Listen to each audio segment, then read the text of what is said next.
Hermanos, buen día, Dios les bendiga.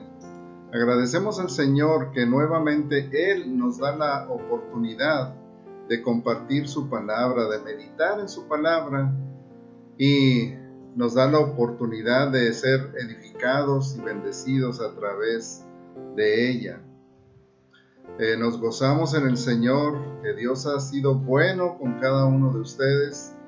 Les ha guardado, nos ha sostenido hasta hoy y Él nos asegura su presencia, su cuidado, su amor, su sustento, su provisión, y bendecimos su nombre por eso. En el mensaje anterior consideramos la seguridad eterna del creyente en base a lo que Dios el Padre ha hecho por nosotros y para nosotros de acuerdo a la enseñanza bíblica. Entre otras cosas, vimos que el Padre nos escogió, el Padre nos predestinó, el Padre nos aceptó y el Padre nos redimió según el puro afecto de su voluntad, para alabanza de la gloria de su gracia, dice el apóstol en su carta a los Efesios. Hoy abordaremos el tema de la seguridad eterna del creyente, pero veremos lo que la Biblia dice que Jesucristo hizo y hace por nosotros para llevarnos con seguridad a su presencia en los cielos. Pero vamos a orar antes de continuar con el tema. Señor, nos acercamos a ti agradecidos, Padre, porque tú nos has dado tu palabra, nos has bendecido a través de ella, nos has, Señor, enseñado, nos alimentas, nos fortaleces, nos consuelas, nos animas, Señor, y nos instruyes, nos capacitas. Bendecimos tu nombre. Y hoy, Padre, al acercarnos a tu palabra, queremos pedir que tú con tu Espíritu Santo bendigas, edifiques y, Padre, des crecimiento a nuestra vida, a nuestro espíritu a través de tu palabra. Oramos que tu palabra more en abundancia en nosotros, Señor. En el nombre de Cristo Jesús. Amén. Al acercarnos hoy entonces al tema de la obra de Cristo a nuestro favor para nuestra salvación y nuestra seguridad eterna, tomaremos como bosquejo o mapa de nuestra búsqueda lo que el apóstol Pablo menciona en su carta a los Romanos en el capítulo 8, versículo 34, que dice: ¿Quién es el que condenará? Cristo es el que murió, más aún el que también resucitó, el que además está a la diestra de Dios, el que también intercede por nosotros. En este pasaje de Romanos capítulo 8, en los versículos 33 y 34, Pablo hace dos preguntas, que son preguntas retóricas, es decir, no está esperando necesariamente una respuesta, sino está haciendo las preguntas porque se entiende que las respuestas a estas preguntas son claras, son respuestas obvias. En Romanos 8:33 dice: ¿quién acusará a los escogidos de Dios? Dios es el que justifica. Y la respuesta o las respuestas a ambas preguntas es la misma. Es decir, ¿quién acusará a los escogidos de Dios? La respuesta es nadie, porque Dios es el que justifica. Si Dios, que es el juez supremo y final de toda la creación, ha justificado a sus hijos, entonces ¿quién los va a acusar? Y la respuesta es nadie. Y cuando pregunta ¿quién es el que condenará?, la respuesta también es nadie, o como el mismo apóstol dice al final de este capítulo, ninguna cosa creada. Pero acerquémonos entonces al verso 34, de donde tomaremos los argumentos del apóstol Pablo para estudiarlos. Cuando dice en Romanos 8:34, ¿quién es el que condenará? Cristo es el que murió, más aún el que también resucitó, el que además está a la diestra de Dios, el que también intercede por nosotros. Pablo presenta estas razones, y veremos estas 3 razones por las cuales nadie puede condenar al creyente en Cristo. Primero, Cristo es el que murió. Segundo, Cristo resucitó. Y la tercera razón es que Cristo está a la diestra de Dios intercediendo por nosotros. Por esas razones nadie puede condenar al creyente verdadero. Consideremos pues la primera razón. Cristo es el que murió. ¿Qué pasó en la muerte de Cristo? ¿Qué logró Cristo en su muerte? ¿Qué fue lo que sucedió en la cruz que Pablo lo menciona como la primera razón por la cual nadie puede condenar al creyente? Entendemos que en la muerte de Cristo hay verdades insondables que no podemos conocer y de las que seguiremos aprendiendo en la eternidad. Y la profundidad del amor del Señor Jesucristo, su altura, su profundidad, y es algo que es insondable para nosotros. Pero estaremos aprendiendo de Él siempre acerca del amor de Dios en Cristo Jesús. El valor de la muerte de Cristo es tal que cuando Juan tuvo aquella visión del trono celestial que describe en el libro de Apocalipsis, dice que vio allí un cordero como inmolado. En el cielo, ante el trono vio un cordero como inmolado, dice en Apocalipsis 5:6. Y miré y vi que en medio del trono y de los 4 seres vivientes y en medio de los ancianos estaba en pie un cordero como inmolado. Así es que las verdades de la muerte de Cristo en nuestro favor son verdades eternas, son verdades insondables. Hay verdades ahí que nosotros no podremos comprender y Dios no nos ha mostrado hasta ahora algunas de ellas, pero muchas de ellas sí. Hay verdades que sí podemos conocer ahora, concernientes al sacrificio de nuestro amado Salvador, y hoy abordaremos algunas de ellas que nos dan la seguridad de la salvación y de la vida eterna. En la primera carta del apóstol Pedro dice en el capítulo 2, versículo 24, que el Señor Jesucristo llevó Él mismo nuestros pecados en su cuerpo sobre el madero, para que nosotros, estando muertos a los pecados, vivamos a la justicia, y por cuya herida fuisteis sanados. Y dice en la primera carta del apóstol Pedro, también en el capítulo 3, versículo 18, que también Cristo padeció una sola vez por los pecados, el justo por los injustos, para llevarnos a Dios. Y en la primera carta a los Corintios, capítulo 15, versículo 3, dice: porque primeramente os he enseñado lo que asimismo recibí, que Cristo murió por nuestros pecados, conforme a las Escrituras. Cristo murió por nuestros pecados, conforme a las Escrituras. Cristo murió por nosotros.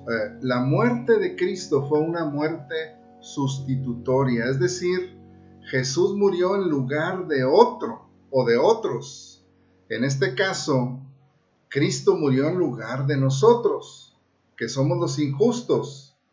Como dice ahí en el texto que leímos, el justo por los injustos, para llevarnos a Dios.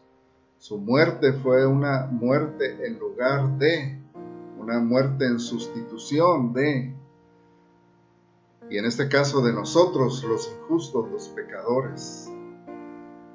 Isaías lo describe magistralmente en su profecía cuando dice en Isaías 53, despreciado y desechado entre los hombres, varón de dolores, experimentado en quebranto, y como que escondimos de él el rostro, fue menospreciado, y no lo estimamos. Ciertamente llevó él nuestras enfermedades, y sufrió nuestros dolores, y nosotros le tuvimos por azotado, por herido de Dios y abatido.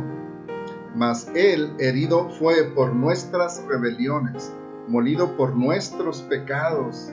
El castigo de nuestra paz fue sobre él, y por su llaga fuimos nosotros curados. Todos nosotros nos descarriamos como ovejas, cada cual se apartó por su camino, mas Jehová cargó en él el pecado de todos nosotros. Él llevó nuestras enfermedades, eran nuestras, Él las llevó. Él sufrió nuestros dolores, eran nuestros, pero Él los sufrió. Él fue castigado por nuestras rebeliones. Él pagó por nuestros pecados. Y Él sufrió la herida para que nosotros fuéramos sanados. Nosotros nos descarriamos, pero Él cargó ese pecado sobre sí mismo. La muerte de Cristo en la cruz fue una muerte en nuestro lugar, una muerte expiatoria. Él murió en mi lugar. También al morir en la cruz, el Señor Jesucristo pagó por todos nuestros pecados. En Colosenses 1:14 dice, en quien tenemos redención por su sangre, el perdón de pecados, hablando del Señor Jesucristo. Y en Colosenses 2:13 dice, y a vosotros estando muertos en pecados y en la incircuncisión de vuestra carne, os dio vida juntamente con Él, perdonándoos todos los pecados. Perdonándoos todos los pecados. Todos. Todos los pecados son todos. No hay uno que quede fuera. Además, en la cruz el Señor Jesucristo dice también en el libro de Colosenses que Él anuló el acta que había contra nosotros. Colosenses 2:14, anulando el acta de los decretos que había contra nosotros, que nos era contraria, quitándola del medio y clavándola en la cruz. Había un acta de los decretos contra nosotros, porque todos somos pecadores, todos hemos ofendido a Dios, un Dios santo, perfecto. Y Jesús murió para pagar por nuestros pecados y ahí anuló esa acta condenatoria que había contra nosotros. Cuando Jesús murió en la cruz, dice el libro de Juan, el Evangelio de Juan, que Él exclamó, consumado es. Consumado es. En griego esta frase es solo una palabra, la palabra tetelestai. Esta palabra se usaba para expresar que toda deuda estaba pagada. Se usaba para expresar que toda sentencia condenatoria había sido cancelada porque había sido cumplida, la justicia estaba satisfecha, no hay delito que perseguir. El delito había sido castigado, la condena había sido pagada. Tetelestai. Y he dicho aquí también como en los tribunales, por ejemplo, cuando un hombre era acusado, se le llevaba ante el juez, se escribía un documento con todas las sentencias, todos sus delitos y lo que él debería pagar por sus delitos, la condena que debería sufrir. Y entonces el juez ponía el sello sobre ese documento que se levantaba contra aquel hombre acusado. Pero lo mismo sucedía en cuanto a las deudas. Se escribía un documento con todas las deudas que la persona tenía y que debería pagar. Pero una vez que la persona pagaba su deuda, o una vez que el condenado cumplía su condena, él regresaba ante el juez, presentaba ese documento y el juez entonces sellaba el documento y escribía encima de todo el documento la palabra tetelestai, que quiere decir todo se pagó.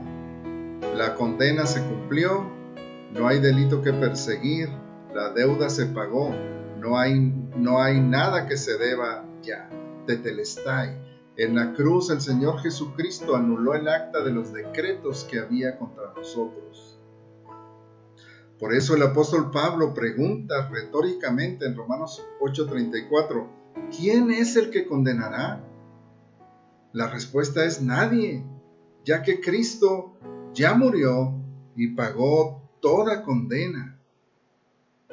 El Señor Jesucristo también nos reconcilió. Al morir en la cruz nos reconcilió con Dios. En 2 Corintios 5:18 y 19 dice, todo esto proviene de Dios, quien nos reconcilió consigo mismo por Cristo y nos dio el ministerio de la reconciliación, que Dios estaba en Cristo reconciliando consigo al mundo, no tomándoles en cuenta a los hombres sus pecados, y nos encargó a nosotros la palabra de la reconciliación. Así que somos embajadores en nombre de Cristo, como si Dios rogase por medio de nosotros. Os rogamos en nombre de Cristo, reconciliaos con Dios. Al que no conoció pecado, por nosotros lo hizo pecado, para que nosotros fuésemos hechos justicia de Dios en él. Antes éramos enemigos de Dios, pero ahora, gracias a la muerte del Señor Jesucristo en la cruz, hemos sido reconciliados con Dios. Es lo que dice Romanos 5:10, porque si siendo enemigos fuimos reconciliados con Dios por la muerte de su Hijo, mucho más estando reconciliados seremos salvos por su vida. Y habla ahí también de la resurrección. Él nos reconcilió al morir y Él al resucitar nos da esa salvación. Por la muerte de Cristo somos reconciliados con Dios. Tenemos paz con Dios, dice el apóstol también en Romanos 5:1. Justificados pues por la fe tenemos paz para con Dios por medio de nuestro Señor Jesucristo. Pero no solo eso, por la muerte de Cristo también Dios nos ha adoptado como sus hijos. En Efesios 1:5 dice, en amor, habiéndonos predestinado para ser adoptados hijos suyos, por medio de Jesucristo, según el puro afecto de su voluntad. El Señor no solo nos perdonó, no solo anuló el acta que había contra nosotros, no solo nos reconcilió con Dios, sino que además hemos sido adoptados por Dios como sus hijos. Es decir, no solo dejamos de ser enemigos de Dios, ahora somos sus hijos.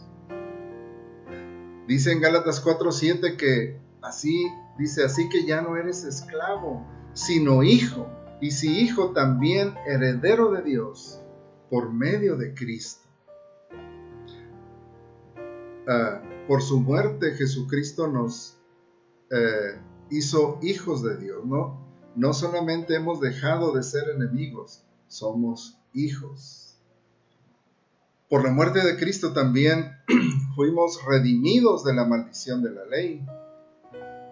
En Gálatas 3 dice en el versículo 10, porque todos los que dependen de las obras de la ley están bajo maldición, pues escrito está, maldito todo aquel que no permaneciere en todas las cosas escritas en el libro de la ley para hacerlas. Y dice en el versículo 13, Cristo nos redimió de la maldición de la ley, hecho por nosotros maldición, porque está escrito, maldito todo aquel que es colgado en un madero. Por la ley somos condenados, porque los mandamientos siendo buenos y santos, y no hablo solo de los 10 mandamientos, los mandamientos de Dios que expresan su carácter santo y perfecto, demandan obediencia perfecta y condenan toda falta y acarrean maldición y condenación a cualquiera que falle en alguno de ellos. Porque como leímos, dice: maldito todo aquel que no permaneciere en todas las cosas escritas en el libro de la ley para hacerlas. Esta maldición está añadida a la ley del Antiguo Testamento, porque la demanda de la ley es que permanezcamos en todas las cosas escritas en el libro de la ley. Ahí no hay lugar al mejor esfuerzo. Ahí demanda perfección, permanecer en todas las cosas, es decir, cumplir todo y cumplirlo siempre. Y el que no lo hace está bajo maldición. Pero nuestro Señor Jesucristo nos redimió de esa maldición al morir en la cruz. Y todo aquel que confiesa su fe en Él tiene vida eterna. No agotamos ni de cerca en este espacio todo lo que la Biblia nos enseña sobre la obra de Cristo nuestro Señor a favor nuestro. Él murió en nuestro lugar, recibió Él el castigo que merecíamos. Por su muerte nuestros pecados han sido perdonados. Anuló el acta que había contra nosotros, el acta que nos condenaba, nos reconcilió con Dios. Fuimos adoptados como hijos de Dios. Él nos redimió de la maldición de la ley. Por eso el apóstol habla de la muerte de Cristo. Dice: ¿quién es el que condenará? Cristo es el que murió. El Señor Jesucristo murió por mí. El Señor Jesucristo murió por ti y por todo aquel que cree en Él, que pone su fe en Él como su único y suficiente Salvador. Y a sus hijos entonces nadie los puede condenar. La segunda razón que el apóstol da, dice: Cristo resucitó. Dice que Cristo resucitó. ¿Quién condenará a los escogidos de Dios? Cristo es el que murió, más aún el que también resucitó. En Romanos 4:24 dice la Biblia, hablando de la fe del creyente, está hablando de la fe que justifica al creyente. Dice que también respecto a esa fe, dice también con respecto a nosotros, a quienes ha de ser contada, se refiere que la fe será contada por justicia. Dice, es decir, a los que creemos en el que levantó de los muertos a Jesús, Señor nuestro, el cual fue entregado por nuestras transgresiones y resucitado para nuestra justificación. La resurrección del Señor Jesucristo es la evidencia de que Dios aceptó el pago por nuestros pecados. Es el sello que Dios colocó para decir, todo está consumado. La resurrección muestra que Dios aceptó el sacrificio de Cristo a nuestro favor. El apóstol Pablo, escribiendo sobre la resurrección del Señor, dice en 1 Corintios 15, 55 y 56, ¿dónde está, oh muerte, tu aguijón? ¿Dónde, oh sepulcro, tu victoria? Ya que el aguijón de la muerte es el pecado y el poder del pecado la ley. Mas gracias sean dadas a Dios, que nos da la victoria por medio de nuestro Señor Jesucristo. Por su resurrección Jesucristo venció la muerte, y por ello todos los que en Él creen, tenemos la esperanza de la vida eterna. Y esa esperanza está reservada en el cielo para nosotros. Los que creemos, es una herencia reservada para nosotros. Esa es nuestra esperanza, lo que dice en 1 de Pedro, el capítulo 1, versículos 3 y 4. Bendito el Dios y Padre de nuestro Señor Jesucristo, que según su grande misericordia nos hizo renacer para una esperanza viva por la resurrección de Jesucristo de los muertos, para una herencia incorruptible, incontaminada e inmarcesible, reservada en los cielos para vosotros. Por la resurrección del Señor Jesucristo, Dios nos ha dado esta esperanza de una herencia que, dice el apóstol Pedro, está reservada en el cielo para nosotros.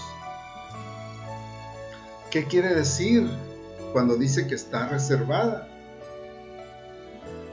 ¿Ha ido usted a algún evento en el que su lugar está reservado? Digamos, por ejemplo, a veces en las graduaciones de nuestros hijos, llegamos a la cena de graduación y hay una mesa y ahí tiene un letrero: reservado para la familia Corona, reservado para la familia Díaz, reservado para la familia Martínez, etc. Ese es su lugar, nadie lo puede ocupar. Y en el cielo hay una herencia reservada y tiene su nombre, tiene mi nombre. Hay un lugar reservado para usted que cree en el Señor Jesucristo. Hay un lugar reservado para mí que creo en el Señor Jesucristo. Está reservado, nadie más lo va a ocupar. Y dice que el que lo reservó para nosotros es Dios por la resurrección de Jesucristo. Así es que ese lugar está seguro allí, nadie lo va a ocupar. Usted va a llegar y lo va a ocupar. Yo voy a llegar y lo voy a ocupar. Por eso cantamos himnos como aquel que habla de la resurrección, que dice así: resucitó y a lo tendrá, nombra la muerte para el fiel, aunque muriera vivirá, el que creyere solo en él, porque buscáis a Cristo aquí, si de los muertos ya no está. No le llores, canta reír, y proclama que Cristo vive y reina ya.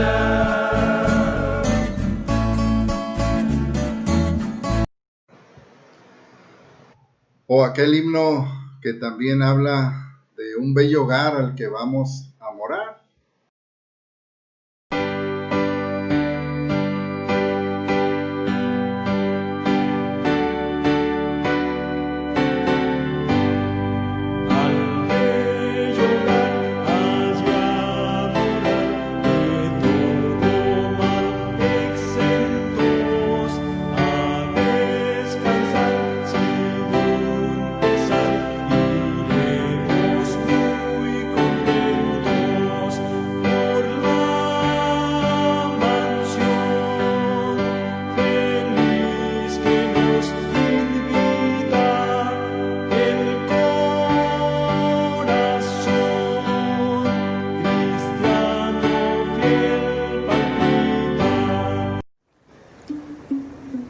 También recordamos aquel himno que habla de un río, que dice: nos veremos en el río, cuyas aguas argentinas nacen puras, cristalinas, bajo el trono del Señor. Esa es la esperanza que tenemos, está reservado, hermanos, para nosotros.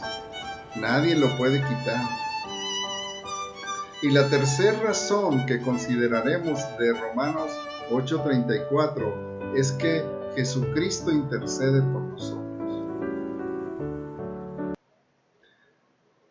¿Quién es el que condenará?, dice el apóstol Pablo. Cristo es el que murió, más aún el que también resucitó, el que está a la diestra de Dios y también intercede por nosotros. Esa es otra razón por la que nuestra esperanza es segura, está asegurada por Cristo. En Hebreos capítulo 7, verso 25 dice: por lo cual puede también salvar perpetuamente a los que por él se acercan a Dios, viviendo siempre para interceder por ellos. Está hablando el escritor de Hebreos del sacerdocio de Cristo, un sacerdocio superior al sacerdocio de Aarón en el Antiguo Testamento, porque el Señor Jesucristo es un sacerdote, dice el escritor de Hebreos, según el orden de Melquisedec, un sacerdocio eterno. Y además, este sacerdote que es el Señor Jesucristo y que intercede por nosotros, no tiene que estar ofreciendo siempre sacrificios, porque Él ya se ofreció una sola vez como el sacrificio perfecto. Él se ofreció una sola vez. Él no tiene necesidad de sacrificar animales por sus propios pecados, porque Él es perfecto, Él es santo. Él es el sacrificio. Y dice, por eso puede salvar perpetuamente. ¿Qué es perpetuamente? Para siempre. Dice, puede salvar perpetuamente a los que por Él se acercan a Dios, viviendo siempre para interceder por ellos. El Señor siempre está intercediendo por nosotros. Dios no ignora nuestras debilidades y flaquezas. Al contrario, en Hebreos dice que no tenemos un sumo sacerdote que no pueda compadecerse de nuestras debilidades, sino uno que fue tentado en todo según nuestra semejanza, pero sin pecado. El Señor entiende nuestra debilidad. A Él no le toma por sorpresa, hermanos. Nuestra debilidad, nuestras flaquezas, nuestros tropiezos, nuestras caídas. Él entiende todas esas cosas y Él intercede por nosotros y se compadece de nosotros. Y por eso dice, porque Él está intercediendo por nosotros ante el Padre, nadie puede condenarnos, aunque haya quien nos acuse, porque habla de que el diablo es el acusador de nuestros hermanos. En Apocalipsis 12:10 dice que ha sido lanzado fuera el acusador de nuestros hermanos, el que nos acusaba delante de nuestro Dios de día y de noche. El acusador es el diablo, Satanás. Como en el caso de Job, recuerdan cómo él estaba acusando a Job delante de Dios.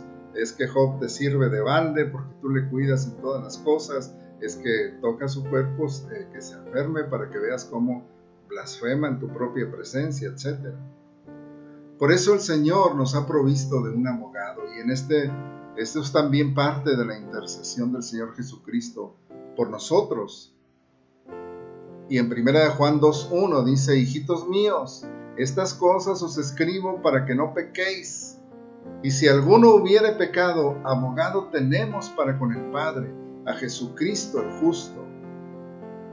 El Señor entiende nuestras debilidades, y aunque el deseo de Dios es que no pequemos, y Dios nos da en su palabra los medios de gracia para que no pequemos, nosotros en nuestra necedad muchas veces nos desviamos y desobedecemos. Por eso dice el apóstol Juan: estas cosas os escribo para que no pequéis. Y si alguno hubiere pecado, abogado tenemos para con el Padre, a Jesucristo el justo. La intercesión del Señor a nuestro favor incluye ser nuestro abogado ante el Padre. Él es nuestro abogado Jesucristo, el justo. Su defensa a nuestro favor no se basa en triquiñuelas o astucias legales. Se basa en que Él es el justo. Nos defiende sobre la base de que Él ya pagó por nuestros pecados. Nos ha justificado. Él nos puede perdonar porque Él ya pagó. Así es que Él es el justo. No hay delito que perseguir. Por eso Juan agrega en el versículo 2: Él es la propiciación por nuestros pecados. Él es la propiciación por nuestros pecados, y no solamente por los nuestros, sino también por los de todo el mundo. Él pagó por nuestros pecados. Este abogado nunca ha perdido ningún caso. Ninguno de sus defendidos ha sido jamás condenado. Además de ser nuestro abogado, Jesucristo es también nuestro custodio, quien nos llevará con seguridad a la presencia de Dios. En el libro de Judas dice en los versículos 24 y 25, y a aquel que es poderoso para guardaros sin caída y presentaros sin mancha delante de su gloria, con gran alegría, al único y sabio Dios nuestro Salvador, sea gloria y majestad, imperio y potencia, ahora y por todos los siglos. Amén. Él es poderoso para guardarnos sin caída. Cuando aquí Judas dice guardaros sin caída, la palabra guardaros hace referencia a un custodio, a un guardia que cuida algo para entregarlo con seguridad a su destino. Es la misma palabra que se usa en 2 de Pedro 2:5, que dice que Dios no perdonó al mundo antiguo, pero guardó a Noé, pregonero de justicia. Guardó a Noé. A Noé lo cuidó con seguridad dentro del arca y lo llevó a través del diluvio hasta que pudo bajar del arca cuando terminó todo. Él es el que nos cuida, nos guarda y dice que nos va a presentar ante Dios. Él es nuestro custodio. Él nos entregará con seguridad a la presencia de Dios y dice que nos va a presentar sin mancha y con gran alegría. No porque seamos perfectos, no lo somos. En el libro de Apocalipsis, hablando de la iglesia en las bodas del Cordero, cuando dice que a la iglesia se le ha concedido que se vista de lino fino, limpio y resplandeciente, se le ha concedido. Él nos ha lavado, nos ha limpiado, nos ha justificado. Es lo que dice Apocalipsis 1:5 también, que el Señor Jesucristo nos amó y nos lavó de nuestros pecados con su sangre.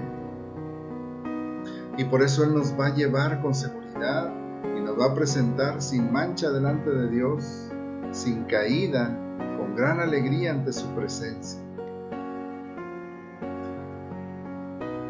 ¿Quién es el que condenará?, pregunta el apóstol. Cristo es el que murió, el que también resucitó, el que además está a la diestra de Dios e intercede por nosotros. ¿Quién es el que condenará? La respuesta es nadie, nadie. Por eso podemos decir, como Judas en su carta, que al que es poderoso para guardarnos sin caída y presentarnos sin mancha delante de su gloria, con gran alegría, al único y sabio Dios, nuestro Salvador, a Él sea gloria y majestad, imperio y potencia, ahora y por todos los siglos. Amén.